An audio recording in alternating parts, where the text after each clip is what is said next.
বন্ধুসকল আজি আমি শিকিম এই কেইটা ভেৰি ইউজফুল শব্দ আৰু ইয়াৰ মিনিং এইবিলাক শব্দই কেনেকৈ আমাৰ স্পিকিঙত ইউজ কৰিব পাৰি ভিডিঅ'টো খুব ইণ্টাৰেষ্টিং হ'ব গতিকে শেষলৈকে চাব ইয়াৰে প্ৰথমটো শব্দ হৈছে ইঞ্জিনিয়াছ প্ৰনাউন্স কেনেকৈ কৰিব উচ্চাৰণ কেনেকৈ কৰিব ইঞ্জিনিয়াছ friends pronunciation is also very important keep it in mind okay so the first one is ingenious আৰু sentence হৈছে he is really an ingenious cricket player তেওঁ হসাকৈয়ে এজন কৌশলী চতুৰ ক্ৰিকেট খেলুৱৈ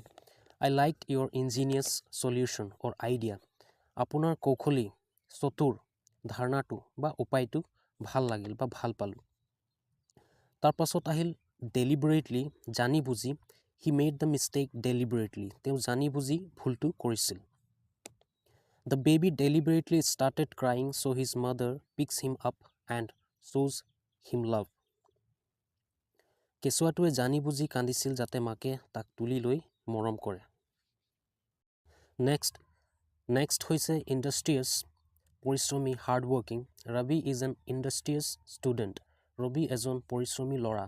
You need to be industrious if you want to achieve something in life. জীৱনত কিবা এটা প্ৰাপ্ত লাভ কৰিবলৈ হলে আপোনাক পৰিশ্ৰমী হ'ব লাগিব পৰিশ্ৰমী হোৱা দৰকাৰ যদি আপুনি জীৱনত কিবা এটা প্ৰাপ্ত লাভ কৰিব বিচাৰে তেন্তে আপোনাক পৰিশ্ৰমী হ'ব লাগিব নেক্সট হৈছে momentary lasting for a moment খন্তেকীয়া সেন্টেন্স হৈছে don't worry this is a momentary pain চিন্তা নকৰিব বিষটো পেইনটো খন্তেকীয়া People run after momentary pleasure মানুহে খন্তেকীয়া আনন্দ সুখৰ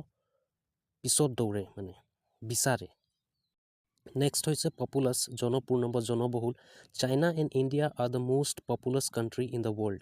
চীন আৰু ভাৰত বিশ্বৰ আটাইতকৈ জনবহুল জনপূৰ্ণ দেশ Delhi is a populous city Delhi এখন জনবহুল চহৰ Next হৈছে attentively মনোযোগেদি I always listen to my teacher attentively মই সদায় মোৰ শিক্ষকৰ কথা মনোযোগেৰে শুনো Listen attentively to what he says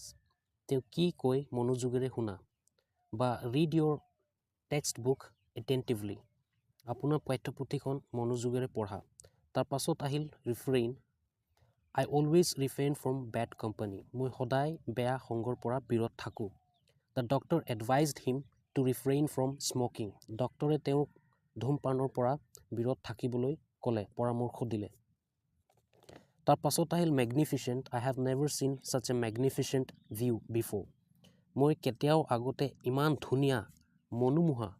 আকৰ্ষণীয় দৃশ্য দেখা নাই What a magnificent performance he gave তেওঁ কি যে এক ধুনিয়া ভাল লগা পৰিবেশন কৰিলে বা প্ৰদৰ্শন কৰিলে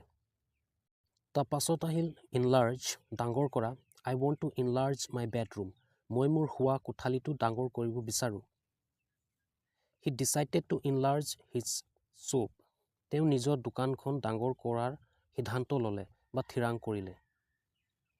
তাৰ পাছত আহিল rivalry The rivalry is between two strong team প্ৰতিদ্বন্দিতা দুটা শক্তিশালী দলৰ মাজত আছে Political rivalry can sometimes become very intense ৰাজনৈতিক প্ৰতিদ্বন্দিতা কেতিয়াবা অতি তীব্ৰ হৈ পৰে